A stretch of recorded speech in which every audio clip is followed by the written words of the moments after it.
Dear students, in this lecture we will be discussing unit 3rd of paper PH 402 that is Wave and Optics 2. Unit बहुत ही आसान है, simple सी बातें हैं जो आपको याद रखनी है। तो शुरुआत करते हैं। सबसे पहले रिफ्रैक्शन क्या होता है। It is a phenomena of bending of light when it goes from one medium to another medium. तो इसमें कुछ कन्वेंशंस है जो आपको याद रखनी है।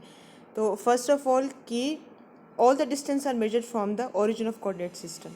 जो आपका आप किसी भी सिस्टम से डील कर रहे हैं तो यहाँ से आपके सारे डिस्टेंस मेजर होंगे फ्रॉम दिस पॉइंट। जो डिस्टेंसेस इस डायरेक्शन में है वो सारे पॉजिटिव आप लेंगे, जो डिस्टेंसेस इस डायरेक्शन में है वो सारे नेगेटिव।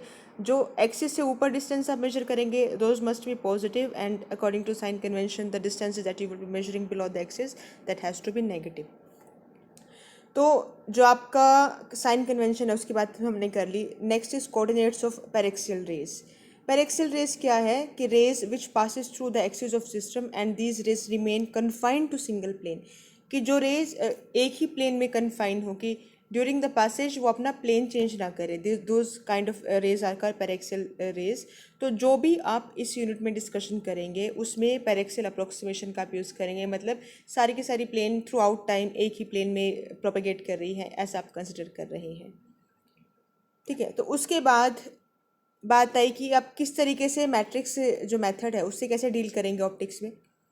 तो सपोज यू हैव दिस रे, पी क्यू रे है, उसके बाद एक मीडियम जिसका रिफ्रैक्टिव इंडेक्स μ2 है उसमें एंटर हुई from a medium whose refractive index was μ1। तो यहाँ पे क्या हुआ, रिफ्रैक्शन हुआ। देन अगेन μ2 से μ3 में गया तो अगेन यहाँ पे रिफ्रैक्शन हुआ।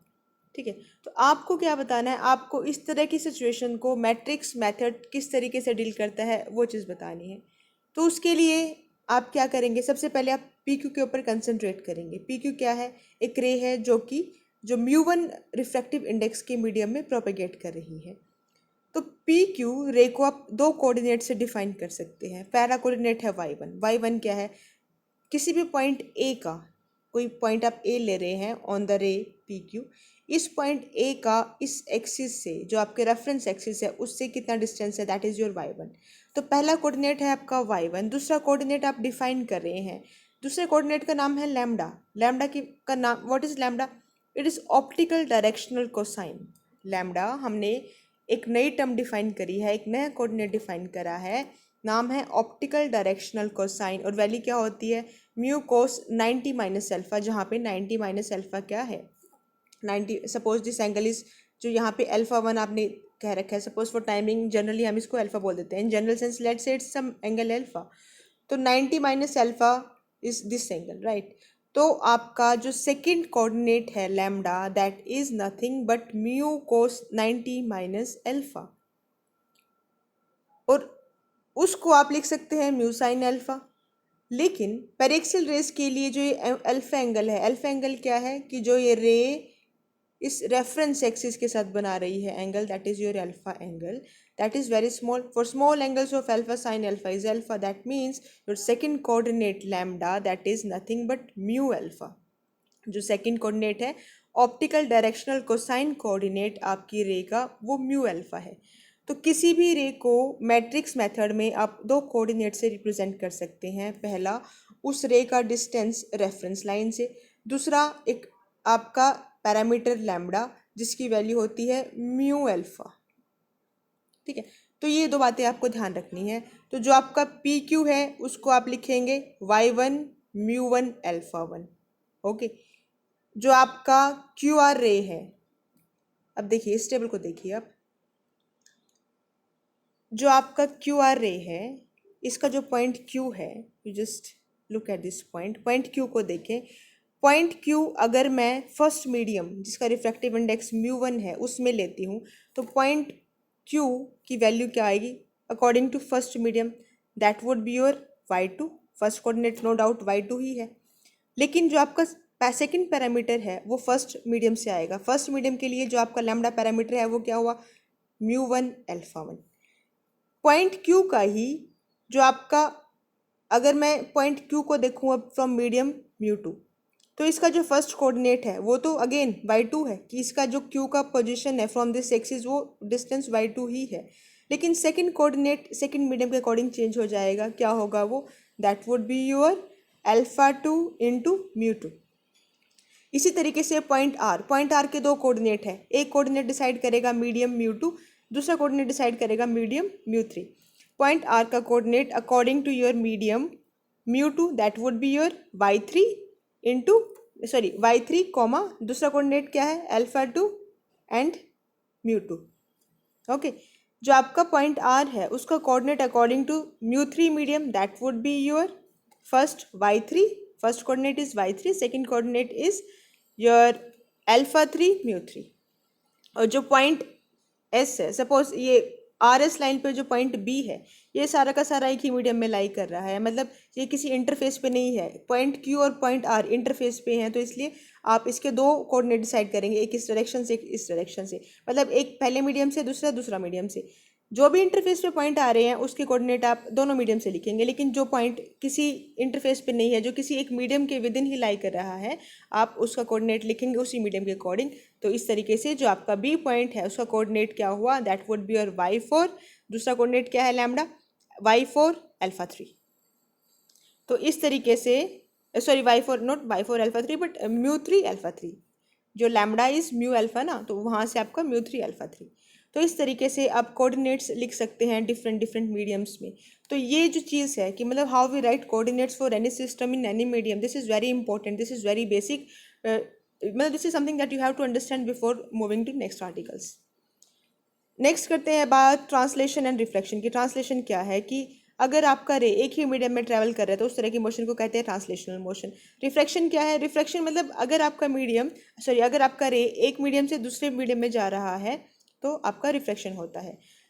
Next article is affect of translation and translation matrix, कि ट्रांसलेशन का इफेक्ट क्या है और उसके बाद ट्रांसलेशन मैट्रिक्स आप बताइए। ट्रांसलेशन में आपने क्या कहा कि एक मीडियम है, मान लो उसका रिफ्रैक्टिव इंडेक्स म्यू है, एक ही मीडियम के अंदर आपका जो रे है वो जा रहा है from point P to Q, मतलब पी क्यू आपका एक रे है एक मीडियम के अंदर, ठीक है। तो दिस रे travel in straight line in homogeneous medium, आपका जो रे स्ट्रेट लाइन में ही ट्रैवल करेगा। तो इसका मतलब क्या है, जो angle of inclination with respect to this reference axis है वो थ्रू आउट सेम रहेगा। तो वो एंगल ऑफ इंक्लिनेशन आपने अगर दो पॉइंट लिए हैं पी और क्यू, क्या करते हैं आप पहले पॉइंट पी के कोऑर्डिनेट्स निकालेंगे फिर पॉइंट क्यू के कोऑर्डिनेट निकालेंगे, ठीक है। तो पॉइंट की पी और क्यू के कोऑर्डिनेट निकालने के लिए आपको दो चीज़ें चाहिए। फर्स्ट आपका distance from this reference, this y one y two है, पी का जो पॉइंट पी है उसका डिस्टेंस है वाई वन, पॉइंट क्यू है उसका डिस्टेंस है वाई टू। सेकेंड क्या होता है लैम्डा, लैम्डा क्या होता है म्यू अल्फा, म्यू यहाँ पे जो आपका लैम्डा वन है that is mu alpha one, lambda two is mu alpha two, लेकिन अल्फा वन और अल्फा टू दोनों सेम है। क्यों, क्योंकि आपका ट्रांसलेशनल मोशन है, होमोजेनियस मीडियम में है, तो आपका एंगल ऑफ इंक्लिनेशन चेंज नहीं होता।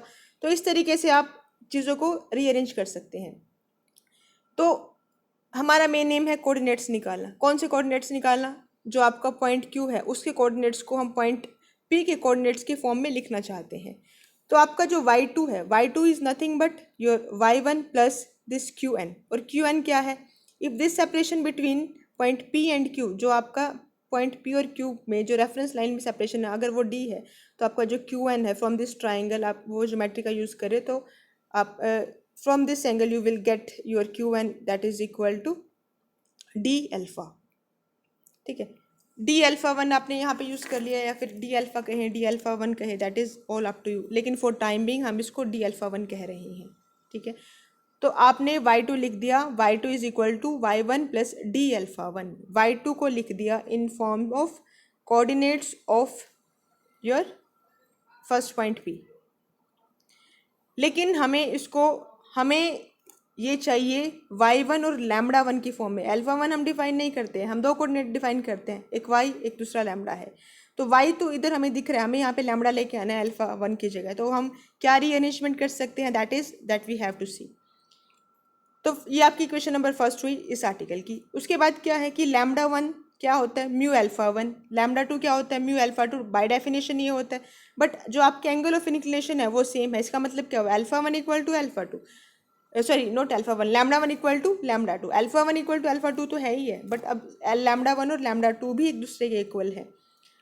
हमें लैम्डा टू मिल गया इन terms of lambda one and alpha, alpha के टर्म में कैसे, अल्फा का जो कोफिशिएंट है वो 0 है। तो इन टर्म्स ऑफ दिस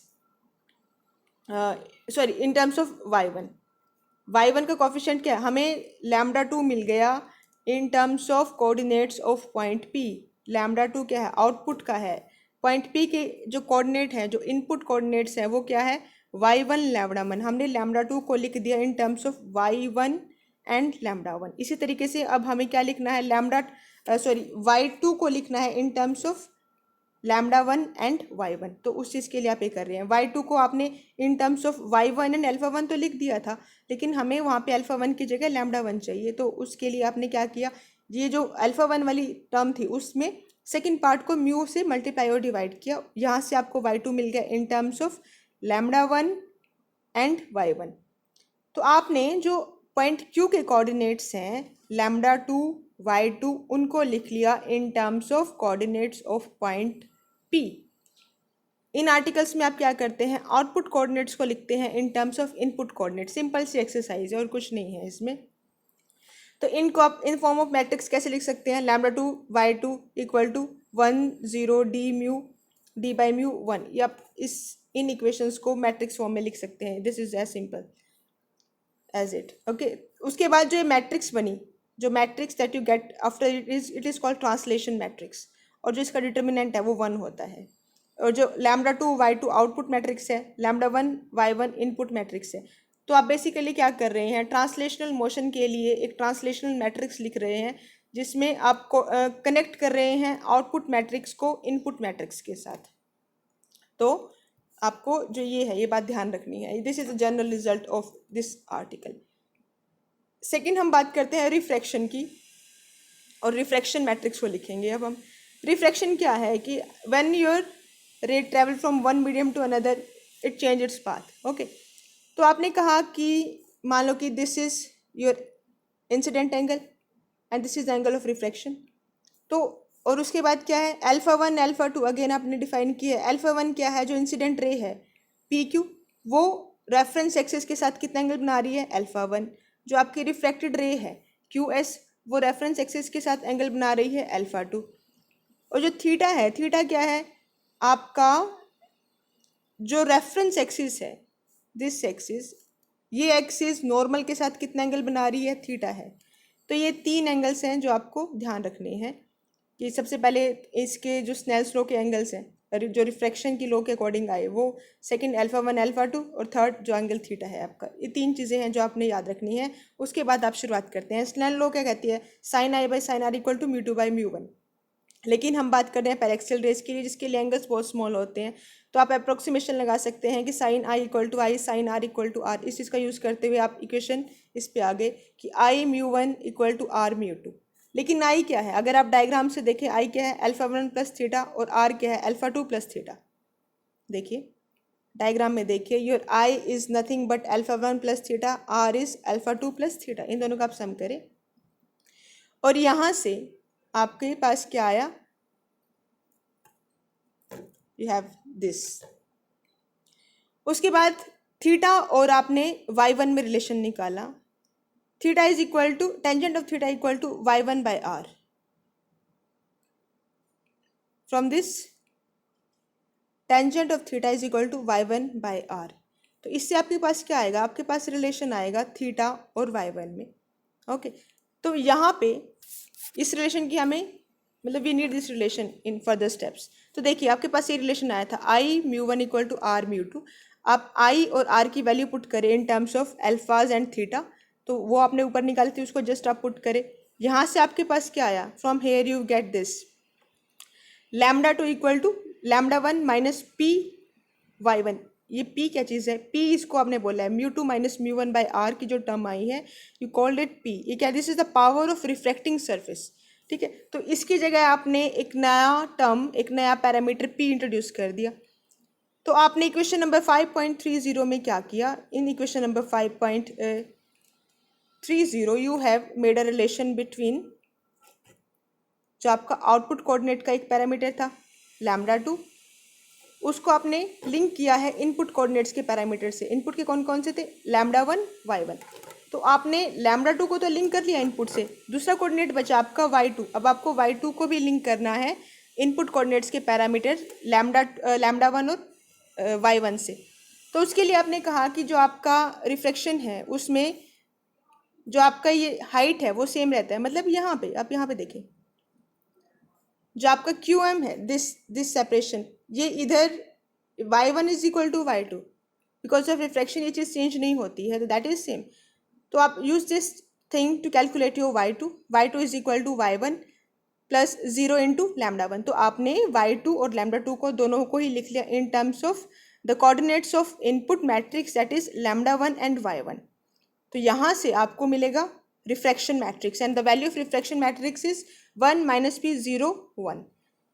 तो उसका डिटर्मिनेंट क्या होता है, 1 होता है। तो ये आपने दो तरह के मैट्रिक्स अभी तक स्टडी कर लिए है। First is your translational matrix, second is your refraction matrix.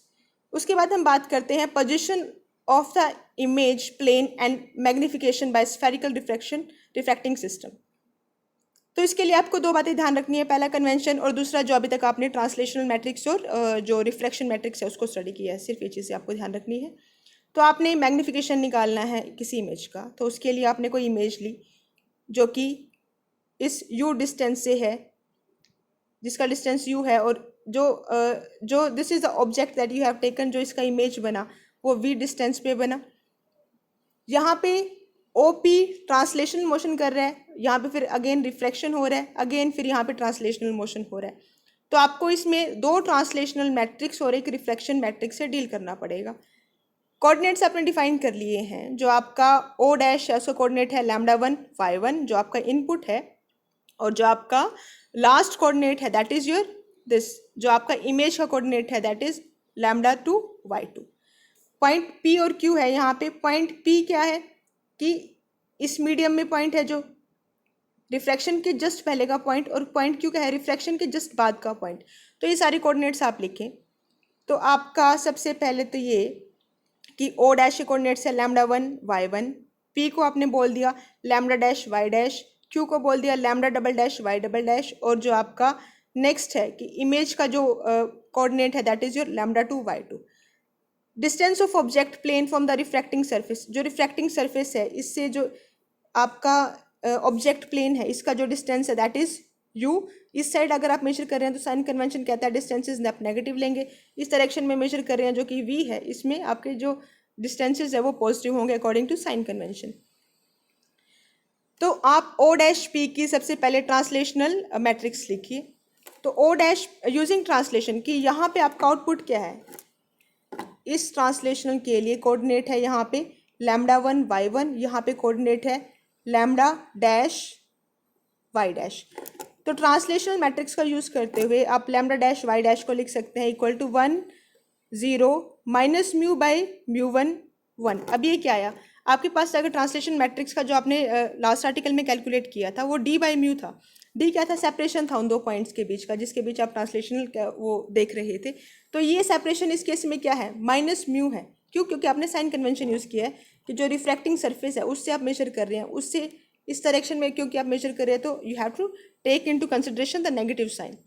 तो ट्रांसलेशनल मैट्रिक्स को आपने लिख लिया, यहाँ तक की बात खत्म हो गई। उसके बाद इस पॉइंट पे क्या हुआ, इस पॉइंट पे हुआ रिफ्रैक्शन। रिफ्रैक्शन के लिए आप यहाँ पे क्या लिखेंगे, रिफ्रैक्शन मैट्रिक्स लिखेंगे। रिफ्रैक्शन मैट्रिक्स क्या है आपके पास, ये है रिफ्रैक्शन मैट्रिक्स। उसके बाद आप क्या कर रहे हैं, Q टू I डैश का जो मोशन है that is purely translational in nature. तो अगेन आप एक और ट्रांसलेशनल मैट्रिक्स लिखेंगे, सेम फॉर्मूला का यूज़ किया, लेकिन यहाँ पे क्योंकि आप राइट हैंड साइड में डिस्टेंसेज मेजर कर रहे हैं तो बाई कन्वेंशन जो आपका सेपरेशन है वो प्लस v आएगा। तो यहाँ पे जो फर्स्ट केस में माइनस u था, इस केस में यहाँ पे प्लस v आ जाएगा। अब आपको क्या लिखना है, लैम्डा 2 y2 को लिखना है इन टर्म्स ऑफ लैम्डा 1 y1। तो what is your lambda 2 y2, this is this into lambda double dash y double dash. लेकिन lambda dash y double dash क्या है, ये चीज़ है, इसकी वैल्यू ये पुट करें, यहाँ पे लैम्डा डैश y डैश आ जाएगा। अगेन आप लैम्डा डैश y डैश की वैल्यू पुट करें इन टर्म्स ऑफ लैम्डा 1 y1, तो आपके पास ये चीज़ आ जाएगी। You will get this, what you will get is you will get your lambda 2 y2 matrix in terms of lambda 1 y1 matrix। इसको multiply करें, you will have this। तो यहाँ से आप क्या लिखेंगे, यू विल कैलकुलेट y2 क्या था, जो आपका इमेज था उसका हाइट है y2। तो अगर आप ये कहें कि आपका जो रेस है वो एक्सियल ऑब्जेक्ट से, मतलब आपने एक्सिस के ऊपर ऑब्जेक्ट रखा है, कोई हाइट नहीं है ऑब्जेक्ट की, तो उस केस में क्या हो जाएगा, y1 हो जाएगा 0, कि आपका रेज एक्सिस से आ रहा है और एक्सिस पे जा रहा है। इस तरह का केस हम डिस्कस कर रहे हैं। तो उस केस में आपका y1 0 हो जाएगा, और क्योंकि आप एक्सिस से आपका लाइट एमिनेट कर रहा है, आपका रे एमिनेट कर रहा है, वो एक्सिस पे ही मीट होगा, जो आपका इमेज बनेगा वो एक्सिस पे ही बनेगा। तो आपका y1 and y2 this both coordinate will reduce to 0। तो इस चीज़ को यहाँ पे अप्लाई करते हुए what you will say is, because your y1 is 0 for axial objects, तो दिस टर्म विल वैनिश, और आपका y2 0 है तो दिस टर्म विल बी 0। तो यहाँ पे the book has written this is equal to 0। क्यों? क्योंकि आपका y2 इक्वल टू 0 है फॉर द एक्सियल। ये स्पेशल केस आप डिस्कस कर रहे हैं, ये आपको ध्यान रखना है। ओके, तो आप इसको फर्दर सिंप्लीफाई करें, रीअरेंज करें, यहाँ से आपके पास आ जाएगा दिस कि μ2 by v minus μ1 by u is equal to p. ठीक है, आप इसको सोल्व करें, रीअरेंज करें, पी आ जाएगा। लेकिन पी क्या है, that is equal to μ2 minus μ1 by r. आपने डिफाइन कर रखा है कहाँ पे, जब आपने रिफ्रैक्शन मैट्रिक्स कैलकुलेट किया था वहाँ पे आपने पी को डिफाइन करा था, तो ये आपने वहाँ से एज इट इज़ उठाया है। इस इक्वेशन से ये निकला है कि μ2 by v minus μ1 by u is equal to p, लेकिन पी की वैल्यू आपको ऑलरेडी पता है, तो आपने उसकी वैल्यू यहाँ पे पुट कर दी। तो आप दोबारा से मैट्रिक्स लिखिए फॉर द एक्चुअल ऑब्जेक्ट्स, तो उसके लिए आपको क्या हो जाएगा, इस मैट्रिक्स में your this term this will reduce to 0। Okay, and from here you can write your y2 that is equal to 1 minus v p by μ2 y1। आप इस मैट्रिक्स से y2 की वैल्यू निकालें, you will have this value. Magnification क्या होता है, y2 by y1 की image की हाइट बाय ऑब्जेक्ट की height is nothing but your magnification. तो यहाँ से आपके पास क्या आ जाएगा, मैग्नीफिकेशन आ जाएगा।